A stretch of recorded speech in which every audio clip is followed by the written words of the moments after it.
Hello, നമുക്കൊന്ന് ചെറുപയർ മുളപ്പിച്ച് നല്ലൊരു കിടിലൻ ഡിഷ് ഉണ്ടാക്കിയല്ലോ. എന്നാ പറയൂ.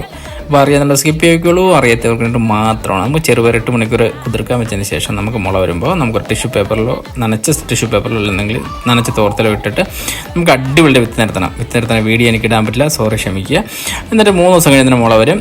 4-5 ദിവസം കൊണ്ട് ഈ പരിപാടി കിട്ടും. 6-7 ദിവസം വരെ നമുക്ക് എടുക്കാൻ പറ്റും. നമുക്ക് ഏതാണ്ട് ഒരു നല്ല വെളിച്ചം കിട്ടുന്നൊരു ഭാഗത്തേക്ക് കൊതുകൊന്നും കുത്താത്ത രീതിയിൽ വെച്ച് കഴിഞ്ഞാൽ നമുക്കത് എടുക്കാൻ പറ്റും. ചീരയും അതുപോലെ തന്നെ തോരനൊക്കെ വയ്ക്കുന്ന ഇലക്കറികളോട് ഉൾപ്പെടുന്ന എല്ലാ ഇലക്കറികളോടും അതിനേക്കാളും ടേസ്റ്റ് വരുന്നൊരു സംഭവമാണ്. അപ്പോൾ ഇത് നല്ല ഒരുപാട് ന്യൂട്രീഷൻ കണ്ടന്റുള്ള ഐറ്റമാണ്. ഇതിൻ്റെ വേസ്റ്റാണ്. ഒരിക്കലും ഇതിന് മുളക്കത്തിൽ നമുക്ക് വേസ്റ്റ് കളയാൻ പറ്റും. പിന്നെ ഒരു കാര്യം കൂടി, ഇതിന് തന്നെ മൈക്രോ ഗ്രീൻ എന്ന് പറഞ്ഞ രീതിയിൽ പല ആൾക്കാരും പറയുന്നുണ്ട്. ഒരിക്കലും മൈക്രോ ഗ്രീൻ വിഭാഗത്തിൽപ്പെടുന്നതല്ല ഈ ചെറുപയർ എന്നൊരു സംഭവം. അപ്പോൾ നമുക്കിത് ടേസ്റ്റായിട്ട് നമുക്ക് തോരനൊക്കെ വെച്ച് കഴിക്കുക എന്നുള്ളത് മാത്രമേ ഉള്ളൂ. അവിടെ തോരൻ വയ്ക്കുകയാണ്. നമുക്കത് ചോറിൻ്റെ